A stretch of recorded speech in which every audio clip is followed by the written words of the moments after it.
¿Se puede estimular a un niño desde antes de nacer? ¿Tiene algún riesgo para la salud del bebé o de la madre? ¿Quiénes pueden participar en la estimulación prenatal?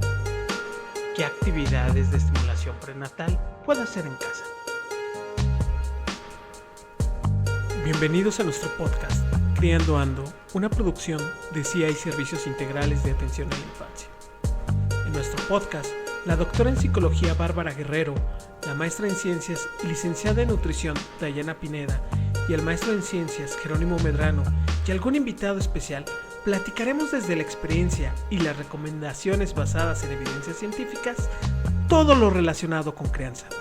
Queremos que este podcast sea un lugar de encuentro para todos aquellos que se preocupan por la educación y el bienestar de niñas y niños. Madres, padres, tías, tíos, abuelos, abuelas, agentes educativos y todas las personas que desean aprender y crecer juntos en este maravilloso camino de la parentalidad y la crianza. Así que siéntete libre de unirte a nosotros, participar en la conversación y hacer tus preguntas. Comencemos. Muy buenos días, sean ustedes bienvenidas y bienvenidos a su podcast Criando Ando. Como todos los miércoles me acompaña en esta mesa de discusión la doctora Bárbara Guerrero y la maestra Dayana Pineda. Bienvenidas. ¿Qué tal a todos? Buenos días, bienvenidos a este espacio. Muy bien, pues vamos a platicar un poquito de lo que ocurre durante el embarazo y sobre todo reflexionar cómo se puede estimular a un niño desde antes de nacer, que sería ahí un tema a discutir un poquito. Pues bueno, hablemos que el desarrollo fetal en humanos es un proceso complejo que comienza con la fertilización del óvulo por el espermatozoide y se extiende durante aproximadamente 40 semanas hasta el nacimiento del bebé. Y aquí hay algo bien importante, ¿no? Generalmente me ha tocado ver mucha confusión respecto a, oye, ¿por qué son 40 semanas si no corresponden a 9 meses? Algo como que no cuadra ahí, porque si hiciéramos las cuentas, pues realmente no nos salen los números, ¿no? Simplemente pensamos en 9 meses por 4 semanas por mes en promedio, nos daría 36. Entonces, algo ahí no nos cuadra, algo ahí no es lo que corresponde. Bueno, resulta que esta medición de 9 meses tiene que ver con meses lunares.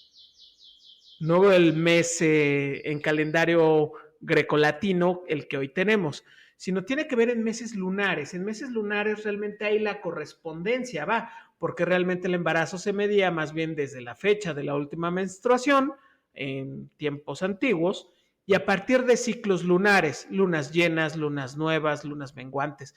Este ciclo lunar era el que nos permitía tener este conteo de semanas al ser mucho más regular que el calendario gregoriano. Bueno, entonces durante el embarazo el cuerpo de la madre proporciona un ambiente cálido, seguro para el crecimiento y desarrollo del feto. A medida que el producto se va desarrollando, sus sistemas corporales comienzan a funcionar y se establecen conexiones neuronales importantes en el cerebro. Estas conexiones son esenciales para el aprendizaje y el desarrollo futuro del niño. Hoy les platicaré entonces sobre cómo el desarrollo físico y neurológico en el feto se puede estimular, cuáles son los factores que pueden influir en este proceso y cómo podemos apoyar el desarrollo saludable del feto.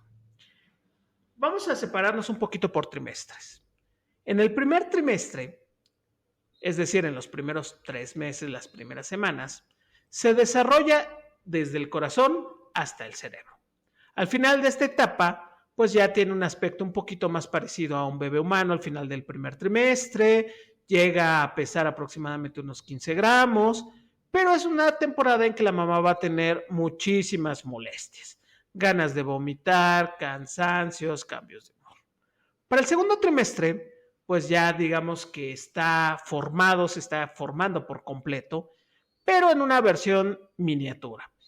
Ya se puede identificar el sexo, puede llegar a medir hasta 33 centímetros, pesar 750 gramos, poquito menos de medio kilo.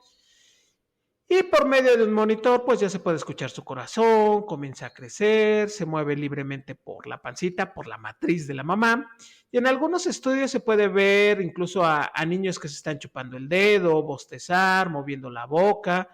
Y las molestias de la mamá disminuyen, pero aún se siente con mucho sueño y pues se pueden hinchar los pies, ¿no? Ustedes lo sabrán mejor que yo con sus experiencias. Para el tercer trimestre, pues ya nos encontramos en un momento crítico y muy importante. Incluso ya durante este periodo, ya durante el tercer trimestre, en los últimos meses, es posible que el niño pueda sobrevivir en caso de un parto prematuro, pues los pulmones están relativamente maduros en caso de que, digo, el niño naciera antes de tiempo. Eh, Hay una mayor tasa de supervivencia, por lo que quiero referir, ¿no? El niño se va colocando en posición de cabeza, es decir, ya se está preparando para el nacimiento, generalmente, a veces no se acomodan, que es la famosa posición podal. Puede ver a través de la panza de la mamá la luz, escucha con más claridad, ojo, solo dije escucha, con más claridad lo que sucede alrededor. Tiene un tamaño ya entre 40 a 45 centímetros, un peso de alrededor de 2 kilos, más o menos, ustedes lo saben perfectamente. Y la mamá sabrá que está listo para nacer en cuanto tenga contracciones. La panza se pone dura de forma regular, generalmente más de 5 durante una hora. Entonces, durante este periodo vamos viendo cambios diferentes, ¿no? En un resumen muy, muy breve. Ahora, ¿qué es esto de la estimulación prenatal? Sí, yo quisiera intervenir, Jero, esta vez para decir todo, sobre todo ojalá y todas las mujeres que nos estén escuchando, que nos caiga el 20 de que este periodo prenatal, ¿no? Es muy importante para el desarrollo físico, también como nos lo vas a explicar ahorita, para el desarrollo neuronal, para el desarrollo emocional de ese pequeño. Y bueno, ya ustedes sabrán más de eso y ya nos lo irán platicando, pero la verdad es que, por ejemplo, en términos de nutrición, es un momento álgido, ¿no? De lo que va a ser toda nuestra existencia y de lo que podemos hacer en cuanto a intervenciones tempranas se refiere. Perfecto, Dai. Sí, estás totalmente en lo cierto. Y aquí es donde van a entrar varios temas. A ver, vamos a definir, porque ustedes saben que aquí algo que nos gusta es trabajar con evidencia científica y con definiciones claras. La estimulación prenatal se refiere a las técnicas que proporcionan estímulos sensoriales al feto en el útero materno con el objetivo de mejorar su desarrollo físico, cognitivo y emocional. Aunque hay muchas investigaciones que sugieren que la estimulación prenatal puede ser muy beneficiosa, yo les puedo platicar que yo he participado en alguno de ellos. Hay muchos beneficios en el desarrollo del feto. Por ejemplo, la mejora del vínculo afectivo entre la madre y el niño, el área del desarrollo, por ejemplo, el control socioemocional y, por ejemplo, la reducción del estrés, y esto medido a través de niveles de cortisol en el niño. Les voy a platicar una historia muy, muy breve. En un proyecto que yo participé donde se trabajó con estimulación prenatal, al dar seguimiento a los niños ya nacidos, en una ocasión al niño le toca vacunación. Curiosamente, la enfermera que le dio el taller fue la misma enfermera que vacunó al niño. Le cantó las mismas canciones que cantaban en este taller de estimulación prenatal y el niño que estaba súper tenso porque era su primera vacuna, este estrés de estar ahí en el centro de salud, a pesar de que no había una conciencia como tal de que era la vacuna, pero se sentía alterado, se relajó muchísimo. A diferencia de los demás niños, este niño se relajó muchísimo. Entonces ahí vamos viendo algunas muestras de evidencia de los efectos de la estimulación prenatal. Fíjate que esto que dices, Jero, está súper interesante porque hay como varias posturas por ahí y a mí me encantaría que también pudiéramos como platicar acerca de esto, acerca de cómo surge la estimulación, qué fines tiene y pues cuándo se debe o no se debe usar, ¿no? Porque justo uno de los temas que hay mucho es que por un lado se ha vuelto un producto, digamos, hasta muy comercial, ¿no? O sea, muchos lugares ofertan a los papás estimulación, incluso estimulación prenatal, estimulación ya una vez que los bebés nacieron. Y por otro lado, hay posturas ahí en donde, incluso de algunos profesionales que trabajan con la infancia, que lo que dicen es que no deberíamos estar haciendo estimulación en niños sanos, ¿no? Que la estimulación pues se inventó para niños que tenían algún problema neurológico o que se había detectado que tenían como algún problema neurológico y que debería seguirse manteniendo en ese campo. ¿Tú qué nos puedes decir a este respecto? ¿Es buena, es mala la estimulación? ¿Qué beneficios o qué perjuicios podría tener en aquellos niños que aparentemente son sanos? Mira, son temas súper interesantes y los voy a ir poniendo en contexto justo con algunas de las prácticas. Cuando hablamos de estimulación en general, ya sea prenatal o estimulación en niños, hay que distinguir lo que sería una sobreestimulación, identificar lo que es querer que el niño cumpla con hitos que no corresponden a su edad, una aprensión de es que tiene que hacerlo así y así y así. No, hay que esperar este libre movimiento en los niños, por un lado. Por el otro, claro, la estimulación surgió como forma de rehabilitación y hay que distinguir la estimulación para rehabilitación, la estimulación para empatar, en este caso para niños que están presentando algún rezago o un retraso en su desarrollo, ahí es otro tipo de estimulación. Y no hay que confundirla con la estimulación que tiene que ver con el juego, con la actividad lúdica, que permita al niño ir desarrollando estas habilidades. Generalmente los talleres de estimulación son para enseñar a los padres actividades de juego, actividades de qué sí hacer, pero tienen que corresponder con su nivel de edad, tiene que corresponder con su nivel de desarrollo, entendiendo que un niño con rezago requiere otro tipo de estimulación a diferencia de un niño con un desarrollo normal. Ahora, en la estimulación prenatal, pues tiene que ver muchos factores que vamos a ir analizando. El primero tiene que ver con el ejercicio regular por parte de la madre.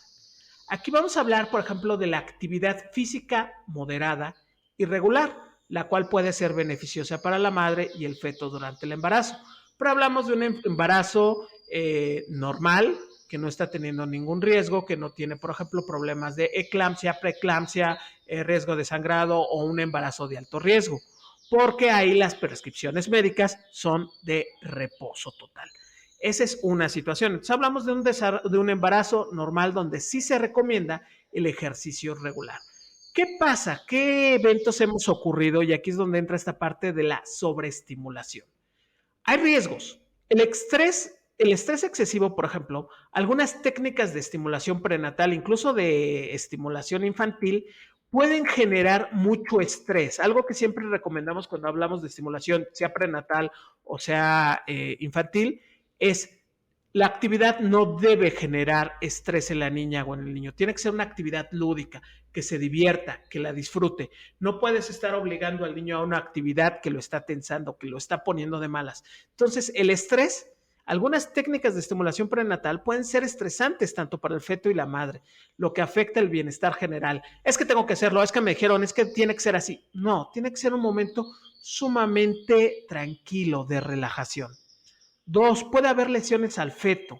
Algunas técnicas de estimulación pueden ser muy intensivas, muy invasivas y aumentan el riesgo de lesiones, como por ejemplo con el ejercicio excesivo.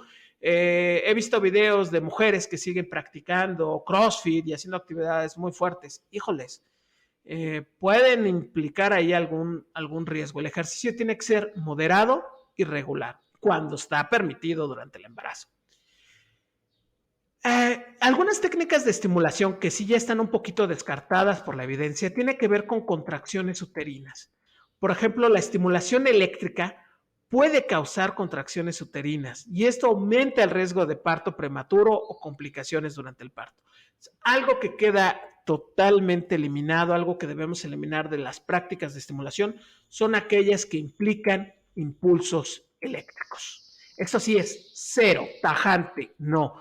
Si el lugar al que estás asistiendo te ofrecen estimulación eléctrica, no sé si han visto estas máquinas de teens que dan como masajito a través de impulsos eléctricos, corran durante el embarazo. Eso está prohibido.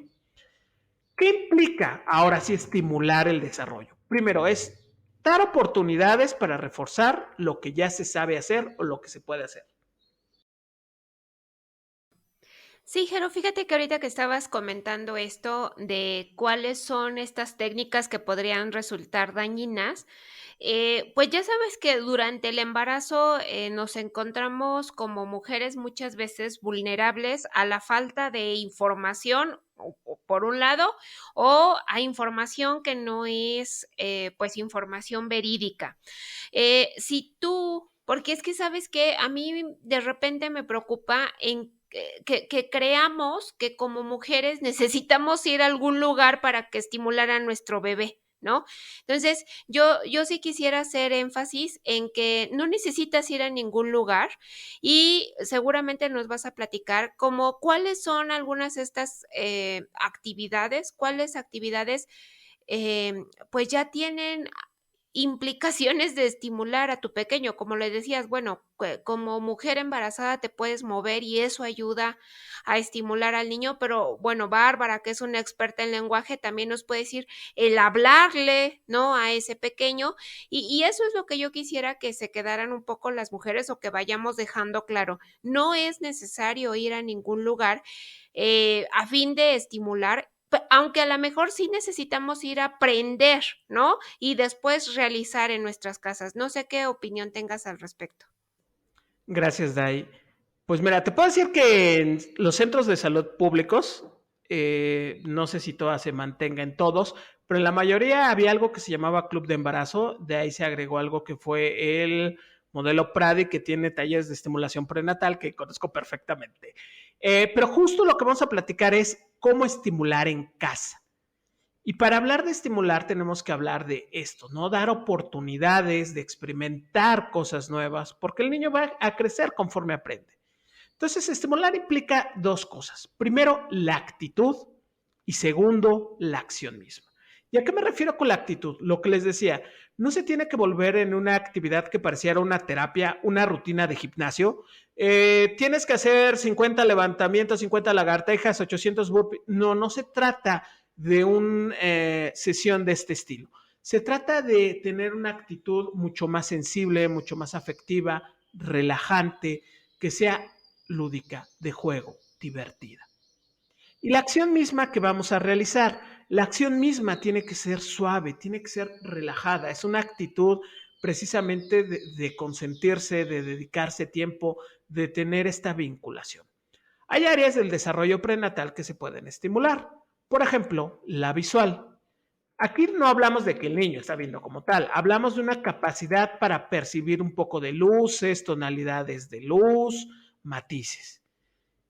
En segundo lugar, pues está lo táctil, esta capacidad para percibir presiones y toques alrededor del vientre, lo auditivo, que tiene que ver con esta capacidad para percibir sonidos, lo vestibular, que es esta capacidad para percibir cambios de posición y movimientos, que esto tendrá que ver posteriormente precisamente con la motricidad y finalmente lo afectivo, ¿no? Esta capacidad para ir generando ciertos vínculos, ciertos elementos de confianza con el exterior. ¿Cómo lo podemos ir estimulando? Hablemos en primer lugar de la voz y el canto. Algo que es bien importante es hablar al bebé. El bebé está escuchando, va a reconocer perfectamente a su madre porque durante 9 meses ha estado estimulado, ha estado sometido al estímulo de la voz de la madre. Pero aquí la voz de la mamá va a jugar un papel importante. Entonces, podemos hacer que, pues, cantar, poner un poco de música, diversas tonalidades sobre el vientre. No es necesario poner audífonos, o sea, creo que por ahí hubo una confusión de estas ideas de ponle a Baby Mozart y ponte los audífonos en el vientre para que escuche. No, no, no, no, no, no. Hagamos cosas mucho más simples. Vamos a cantar una canción para niños, vamos a cantar alguna canción que nos guste, simplemente desde nosotros mismos. Esta forma, a mí me gustaba mucho cantar en estos talleres la de Estrellita, así de Estrellita, ¿dónde estás? Dime tú, ¿qué serás? Canto horrible, pero con mucho sentimiento. Entonces, es el darte esta oportunidad de cantarle al niño, de poderle dar ahí una oportunidad de escuchar la voz. ¿Quién más puede participar? La familia.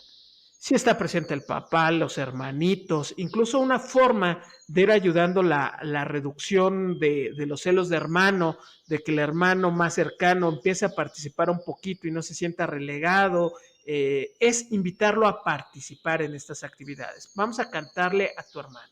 Entonces todos los miembros de la familia iban a poder participar cantando al bebé cerca del vientre. No es necesario gritar, no es necesario aventarte la hora de karaoke, es simplemente una pequeña canción en un tono suave y el niño va a ir reconociendo tanto los fonemas de su lengua materna como las voces y el estado que está asociado con las voces. Aquí es muy importante, por eso les decía, importa la actitud, porque se va asociando con un estado hormonal. Si la mujer está tensa durante la actividad, el niño asocia con un estado de malestar. Hormonalmente hay un mayor nivel de cortisol y la actividad o la voz se asocia con un estado de malestar.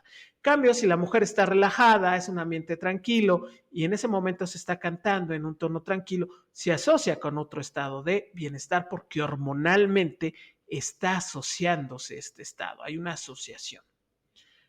Entonces, esto es con la voz. ¿Qué podemos agregar también? Sonidos. Por ejemplo, una sonaja alrededor del vientre, sonarla rítmicamente, a lo mejor con un topercito, hacer un poquito de percusiones rítmicas. No necesitamos poner a Baby Mozart y unos audífonos, no. Simplemente este juego de sonidos, de cantar, de tocar. ¿Puede participar alguien más? Claro, incluso una actividad muy bonita que teníamos es con un pequeño tubito de plástico, con un tubito de cartón, ponerlo cerca del vientre y cantar a través del tubito. Entonces era una actividad bastante divertida. ¿Qué podemos agregar, ya sea en conjunto o de manera independiente? Tacto. Algo que aprendí mucho al trabajar, sobre todo en algunas comunidades, es el tacto.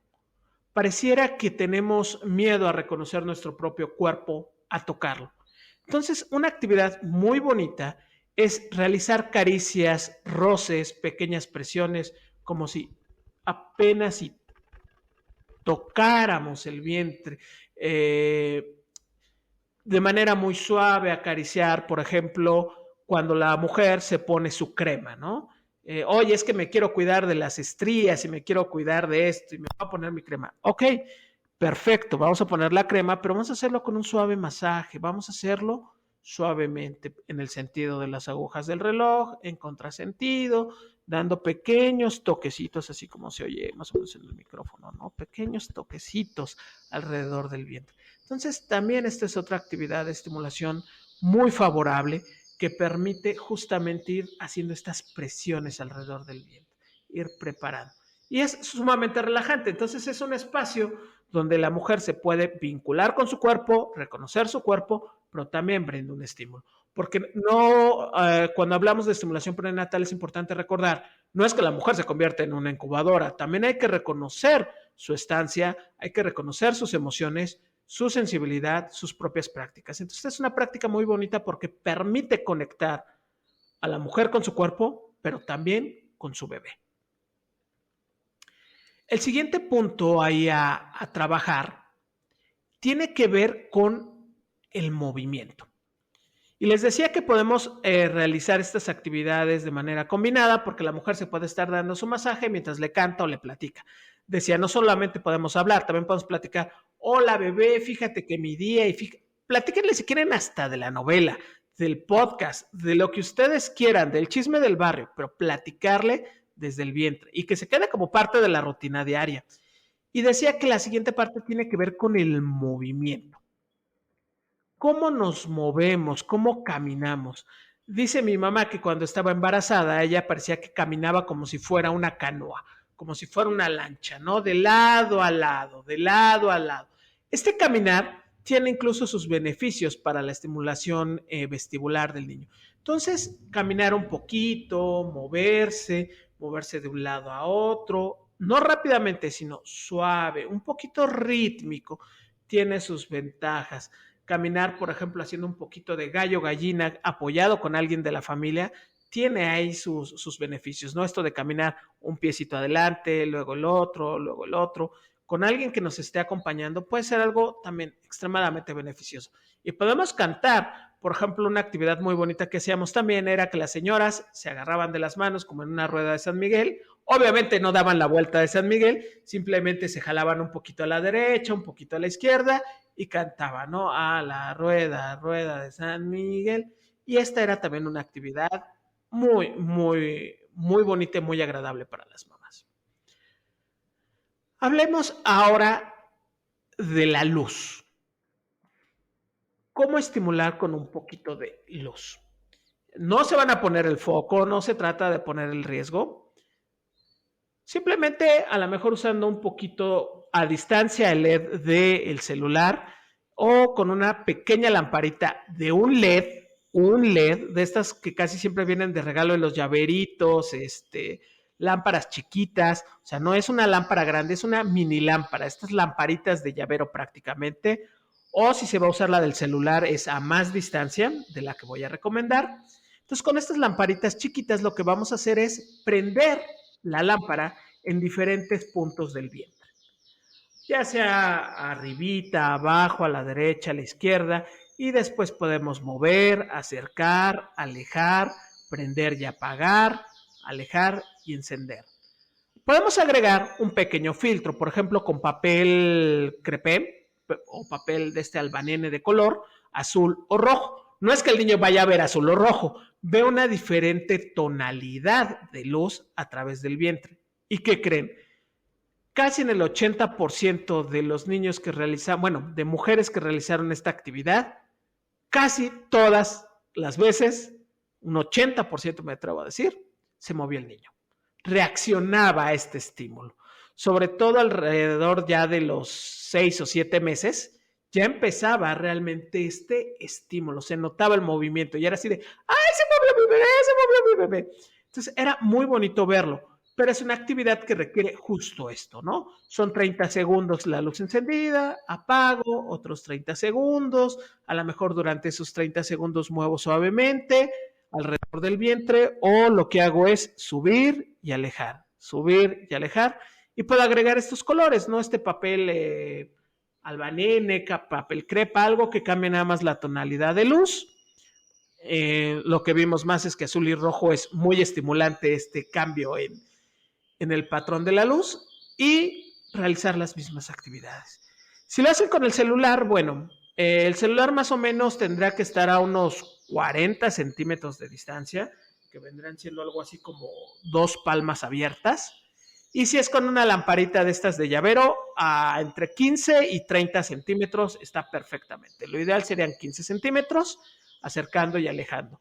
Fuera de eso, si es con la del celular, que es un poco más intensa, sí un poquito más de distancia, justamente para evitar un estrés, que no se convierta en una actividad estresante, sino que sea una actividad realmente de juego y de actividad. Y finalmente hablemos de lo afectivo. Decía, tiene que ver con los estados emocionales y también el cómo nos dirigimos, cómo platicamos, cómo vamos a ir hablando con nuestra bebé, con nuestro bebé. Es decir, generando palabras cariñosas, frases positivas, cantos, caricias. Entonces podemos ir integrando todo esto. Al despertar, a lo mejor la señora va a poner su crema en su vientre, entonces mientras se pone su crema, empieza a platicar con su bebé. Buenos días, bebé, ¿cómo estás? Oye, estoy muy emocionada, vamos a estar juntos próximamente. Y claro, esto tiene una serie de implicaciones. ¿Por qué? Porque nos cuesta trabajo expresar. Es curioso, pero como sociedad mexicana yo esperaba, las primeras veces que salí a campo con estos talleres, encontrarme con mucha afectividad, ¿no? Salir y las señoras acariciando. Y no, los primeros talleres era, ¿cómo me voy a tocar el vientre? ¿Cómo voy a estar tocando la pancita? ¿Cómo le voy a hablar al bebé? Van a pensar que estoy loca. Primeros talleres. Tercer, cuarto taller, las señoras ya se subían la blusa, estaban con su vientre prácticamente de fuera. Mire, toque, toque, toque. Ay, mire, ya se movió el bebé. Ay, vamos a platicar. Y prácticamente casi pancita con pancita a platicar entre los bebés, como en su idea de, ay, mira, él es fulanito y él es fulanito. Y se convirtió en una dinámica súper, súper bonita. Pero tenía que ver, más que la actividad es muy suave, la actividad es apenas de tacto. tiene que ver con esta actitud, con reducir el estrés en la mujer. Dejemos de pensarla en ella como si fuera una incubadora que tiene la responsabilidad solo de cuidar al bebé. Pensemos en este vínculo de relación que hay, en este estado emocional entre la mujer y el bebé, porque si hay un buen estado emocional en la mujer, también lo va a ver en el bebé. Sí, fíjate, Jero, que esto que acabas de mencionar es bien importante. Yo creo que no, a veces no conceptualizamos, ¿no? Lo importante que es esta actitud que acabas de mencionar. Muchas veces creo que sentimos como esta parte de la estimulación como un privilegio, ¿no? Justamente incluso un poco por lo que platicaba de que sientes que tienes que ir a un lugar para que te hagan estimulación y eso tiene un costo y entonces eso es un privilegio, ¿no?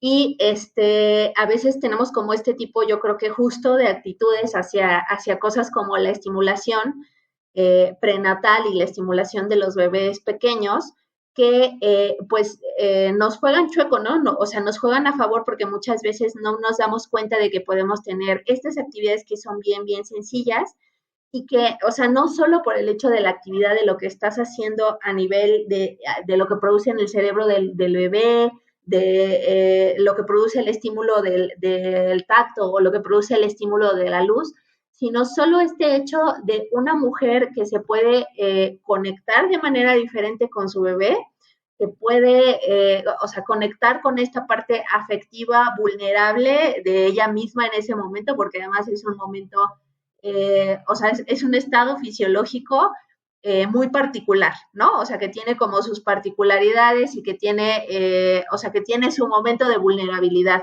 Y cuando tú te das el chance de conectar con estos estados en ese momento, creo que nos perdemos muchas veces de ese beneficio y sí me gustaría como recalcar y rescatar mucho eso que dices, ¿no? Lo importante que es que tengamos esta actitud y que la mujer pueda darse esos momentos para sí misma y para su bebé durante este proceso, ¿no? Durante esta etapa de la vida. Sí, realmente esto es lo más importante, Bárbara. Crear estos momentos de tranquilidad, de vinculación, porque las actividades son muy sencillas. Tienen grandes beneficios, las puedes hacer en casa, no necesitas salir a comprar el gran material, simplemente con acariciar el vientre, platicar, cantar. Ya si le quieres agregar un poquito más, pues consigues tu lamparita LED, tu papel celofán, le agregas a lo mejor la sonajita, le vas agregando algunos pequeños artículos que no son muy caros. Y si no los tienes, simplemente con platicarle, cantarle, tocar el vientre, saludar y sobre todo permitir a la mujer tener estos momentos de tranquilidad, de vinculación, son sumamente beneficiosos. ¿Por qué? Porque se reduce el cortisol. A menor cortisol, mejor desarrollo neurológico. Simplemente ahí tienes el primer paso para un buen desarrollo en el bebé. También contarles que intenten hacerlo, incluso hasta como por empezar a conocer a su propio bebé. Es bien chistoso porque, por ejemplo, a mi hija no le gustaba, o sea, no que no le gustara, pero no le interesaba la música. Cuando le poníamos música, estando en la pancita, a ella le valía 2 kilos de cacahuate, pero cuando le poníamos luces, sí era algo que generaba que ella se moviera y que se interesara. Entonces, es hasta gracioso y sí les recomendamos que incluso solo porque se lo tomen como un tiempo de descanso y de relax para ustedes mismas, lo intenten experimentar a ver qué tal les va. Sí, Barb, es súper interesante ahí lo que ocurre, ¿no? Cada niño también va a responder diferentes estímulos, a música diferente, incluso a si le cantas de una forma, si le hablas de otra forma, si lo manejas de otra forma, pues se va a ir manejando de diferentes maneras. Totalmente, Jero. Yo creo que con esto que nos has platicado, nos queda claro que podemos hacer intervenciones con estos pequeños desde que están en el vientre, que estas intervenciones no tienen por qué costarnos y tenemos que hacer un ejercicio de conciencia como sociedad para como comentó Bárbara, no verlo como un privilegio de algunas mujeres y de algunos niños.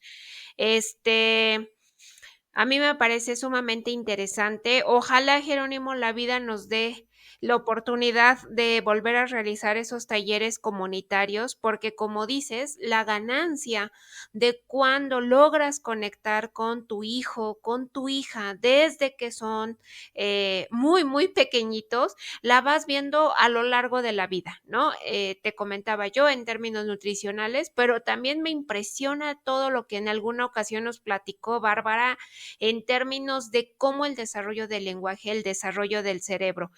Entonces, pues yo te agradezco muchísimo esta plática que nos has dado. Creo que es muy importante que si no estamos embarazados o embarazadas, no importa, o sea, podemos difundir este mensaje. Creo que ahí radica la importancia de este tipo, pues, de información que nos proporcionas.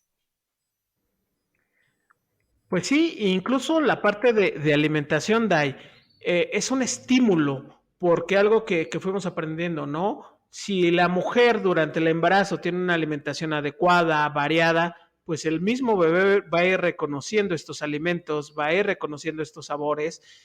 Si la mujer durante el embarazo come verduras, come frutas, pues va a ser incluso más fácil que una vez que nazca ese niño las vaya aceptando porque fue reconociendo esos sabores a través justamente de la alimentación de la propia madre.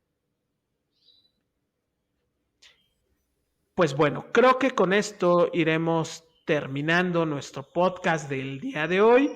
Quiero agradecer, como siempre, la presencia de mis socias y sobre todo de mis aliadas en estos proyectos con quien estoy sumamente agradecido. Muchísimas gracias, Dayana, muchísimas gracias, Bárbara. ¿Algunas palabras de cierre? Nada, solamente de parte de nosotras agradecerte. Me da también mucho gusto que sea un hombre, ¿no? Quien lleva este mensaje, porque también hay que romper con esos mitos y creo que el que seas tú quien abordó el tema nos ayuda a esta pues cuestión de igualdad de género y de que los hombres también tienen un papel muy importante durante el embarazo de la mujer y durante el desarrollo de ese pequeño. Claro, este es un punto bien importante para cerrar. Los hombres también podemos participar. Los hombres también somos partícipes en la estimulación. Podemos cantarle al bebé, podemos tocar al bebé, jugar con las luces, podemos también participar en el embarazo. Hay que pensar en una nueva forma de la paternidad, en una forma de ejercer la masculinidad. Y no vas a ser menos hombre o vas a perder masculinidad porque cantes una canción infantil para tu bebé. Por el contrario, te va a permitir vincularte, que te reconozca y que generen justamente estos apegos seguros. Pues listo, Jero, muchísimas gracias.